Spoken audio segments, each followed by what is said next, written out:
बारिश में गरीब का ट्रेन घर।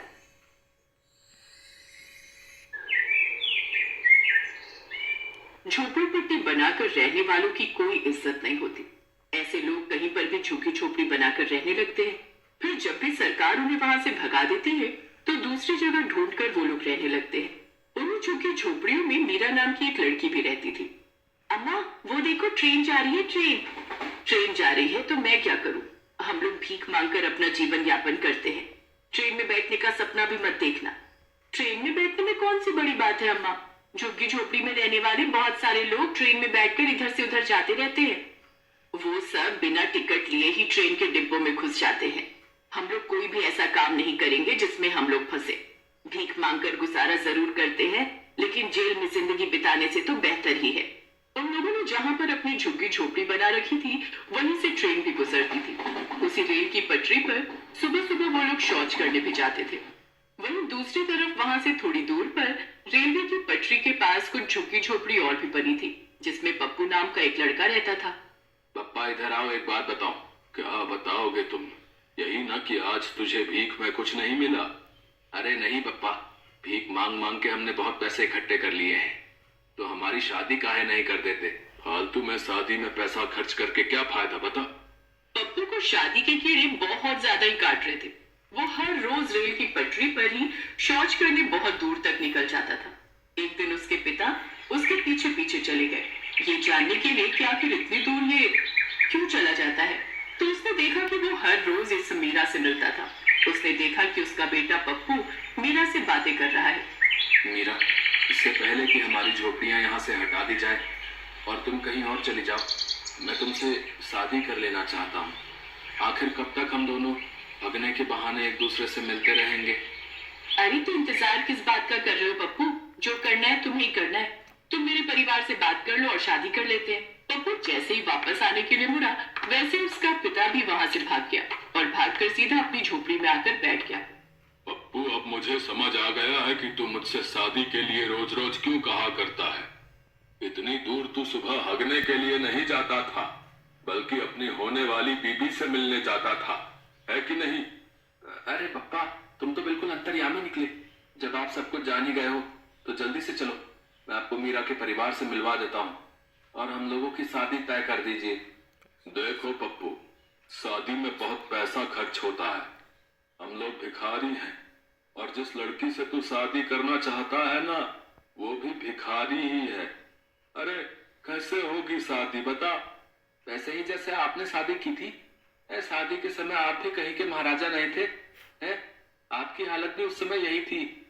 वैसे टेंशन ना लो, शादी में ज्यादा खर्चा नहीं करेंगे, जुगाड़ से हम लोग शादी कर लेंगे। बारिश की वजह से उसकी झोपड़ी से पानी टपकने लगा। इस टपकती हुई झोपड़ी में अपनी बीवी को रखोगे? पप्पा, तुम सवाल जवाब बहुत करते हो। चलो चलो, जल्दी चलो मीरा के यहाँ मेरी शादी की बात करने। पप्पू अपने पिता के साथ मीरा के घर गया और दोनों की शादी की बात तय कर दी। ठीक अगले ही दिन, मीरा, आज हमारी सुहाग रात है। तुम इस तरीके से शर्माती रहोगी तो कैसे चलेगा बताओ? शर्म तो हर लड़की का गहना होता है मेरे पप्पू। बाहर देखो कितनी जोर से बिजली कड़क रही है।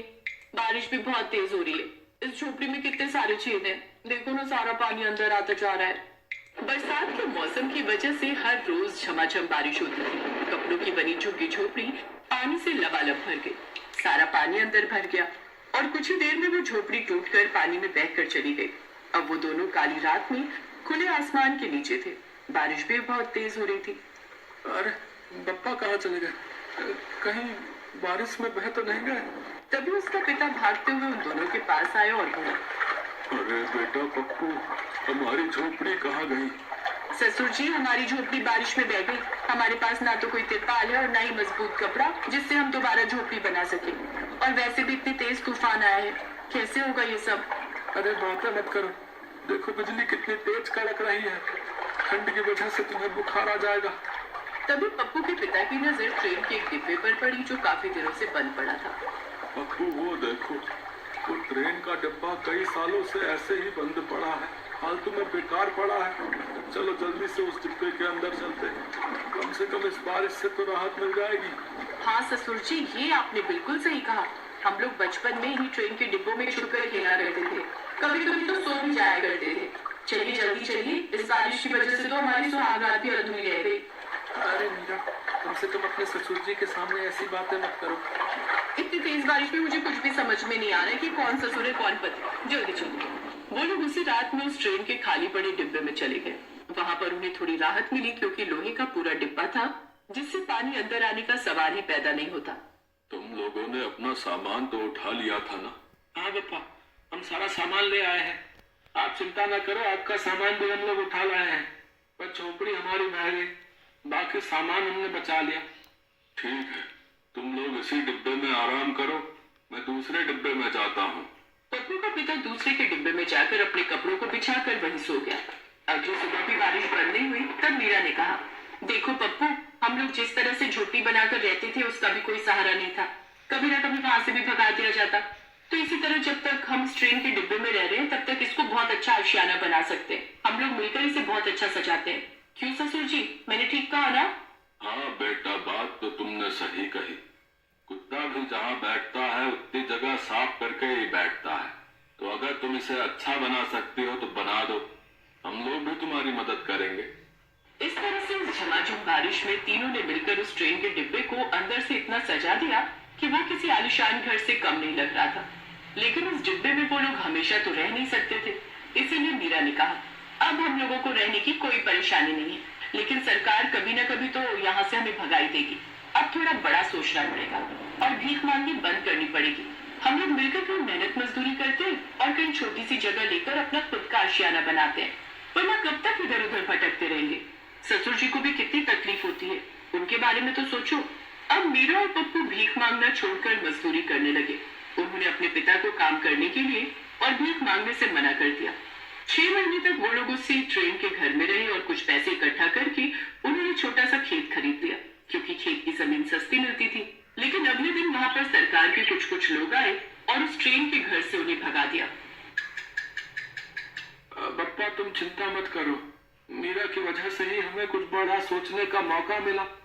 वो ट्रेन का घर तो अब हमारा घर नहीं रहा, लेकिन जो खेत हमने खरीदा था वहां पर झोपड़ी बनाकर रहते हैं। फिर धीरे धीरे हम लोग पैसे कमाकर वहां घर भी बना लेंगे। पप्पू ने उसी खेत में झोपड़ी बना ली और वहीं रहने लगे। 6 महीने फिर से काम करके उन लोगों ने धीरे धीरे अपना भी एक छोटा सा घर बना लिया। अपना घर बनाने के बाद पप्पू वही पुरानी झुग्गी झोपड़ी वाले इलाके में आया और सभी को सीख दी कि हमेशा भीख नहीं मांगनी। मैं भी तुम लोगों की तरह भिखारी ही था। तुम सभी लोगों ने मेरी शादी में प्लास्टिक के ड्रम बजाकर हमारी शादी कराई थी। मेरा भी कर्तव्य बनता है ना कि तुम लोगों को अच्छी सीख दूं। कल से तुम लोग भी मेरे साथ मजदूरी करने चलोगे। सब लोग अपना अपना घर बनाओ। तुम लोग कब तक इधर उधर भटकते रहोगे भाई? और इस तरह धीरे धीरे उन सभी भिखारियों की जिंदगी भी बदल गई। Thanks for watching.